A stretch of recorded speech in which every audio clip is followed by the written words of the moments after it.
Hello and welcome back to my channel. Today I am bringing you my SmutAthon TBR.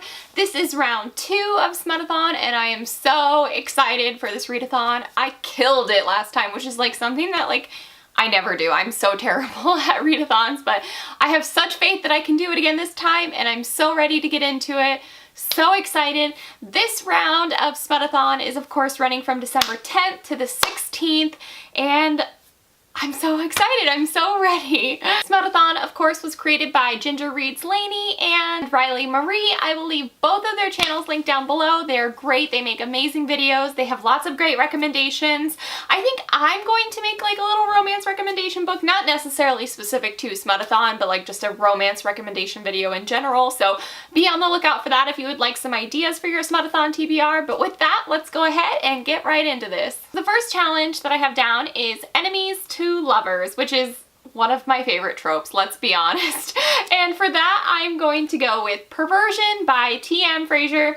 This is actually her newest series. I think by the time that SmutAthon comes around, the entire trilogy will be completed, which is really great, especially like if I get like obsessed with these books, then I can just kind of like breeze through them. T.M. Frazier, she writes really dark romances that kind of maybe have some aspects of violence in them, so just kind of be aware of that. They are really great though. I really love some of the relationships that she has made and some of her characters, so I'm so excited to get into this book.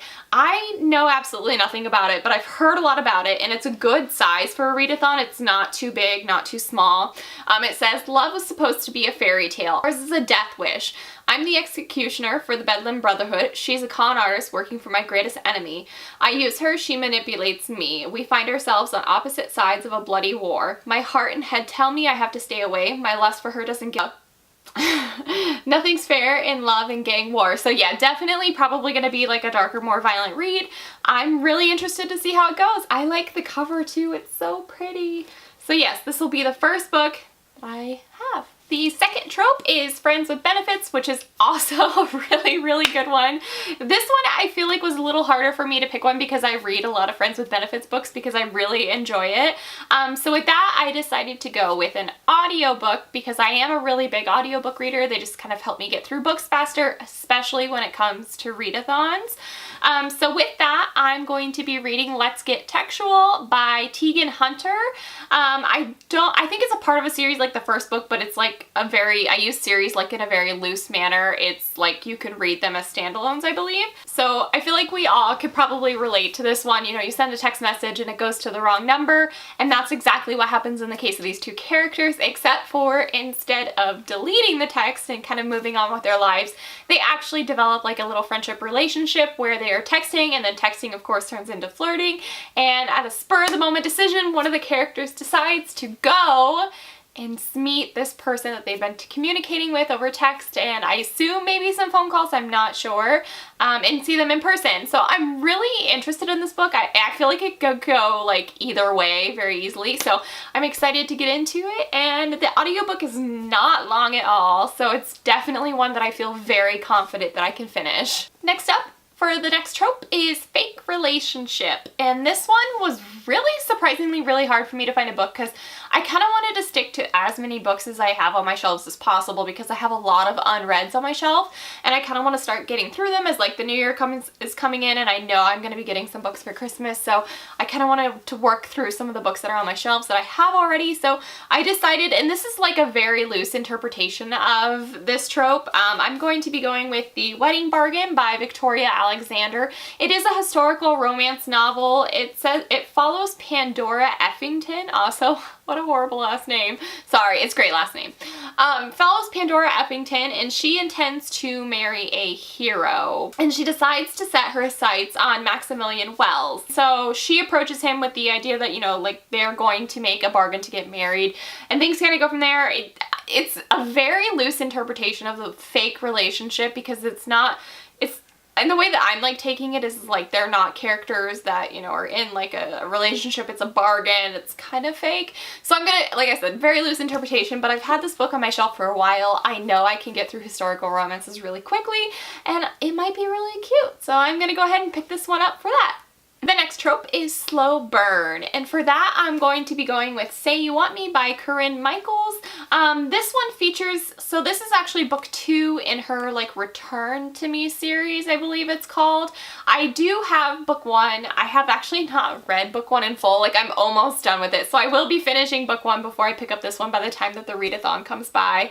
And this one follows Wyatt Hennington, who you do see in, of course, the first book. This one says he can keep his southern drawl and irresistible smile and those pickup lines all to himself.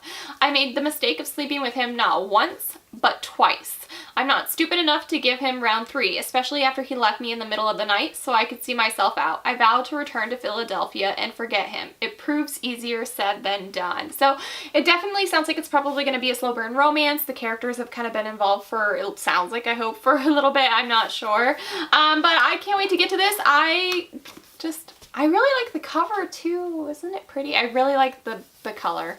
Anyway, so yeah, this is what I'm going to be picking up for slow burn. Next trope is forbidden, which is a super, super common trope. It's one that's probably one of the easiest ones to find a book for.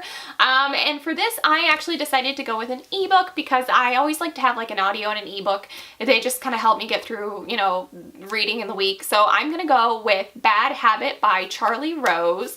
This is book 1 in a series. I think it's made of books though that are like all kind of like similar characters. Not 100% sure. Don't quote me on that because I'll be wrong then. This one follows a girl named Briar, and she has an older brother with a best friend named Asher who's kind of like always been a bad boy, things like that. And I think that there's a little bit of an age gap. I'm not sure like if it's huge or if it's small, but it sounds like there's an age gap. He was the older boy, best friends with her brother, and a bad boy, which kind of sums up forbidden. I mean, I don't feel like I need to say much more than that. Immediately, you know it's forbidden. So I'm excited to see where things go from there. I've heard this is a really good book, so I'm really interested to see how everything goes and get right into it. Plus, I love the purple on the cover. It is so pretty. And finally, I really have been wanting to read this book because the author is like one of my favorites. So I was like, whatever, I'm just gonna take this opportunity and make it work. So with that, for the next trope, it is different worlds, which at first really kind of confused me. But what they mean by different worlds is it could be like, you know, rich and poor, or I guess you could take it in like the literal sense, different worlds, or like, you know, good and bad, things like that, like just they come from different backgrounds. And for that, I'm going with The Gift by Julie Garwood. Julie Garwood, she writes historical romances, at least the ones that I've read most of her historical romance novels. They are so good. Some of her historical romance novels are like some of my all-time favorite books. So I saw this and picked it up like a couple months ago, and I knew like I've been wanting to read it really, really bad.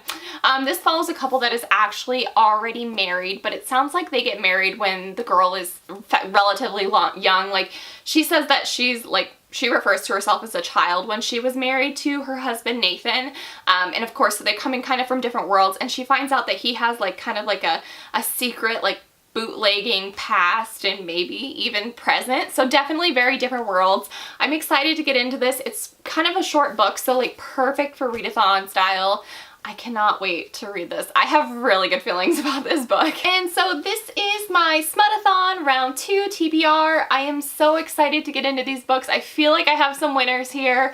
Smut-a-thon is, I'm gonna say, it's like one of my favorite readathons that I participate in because it's like one of the only ones that I'm really good at. So I'm so excited for this round. I'm so happy that it's happening in the month of December. It is such a good time for it with like the cold weather outside.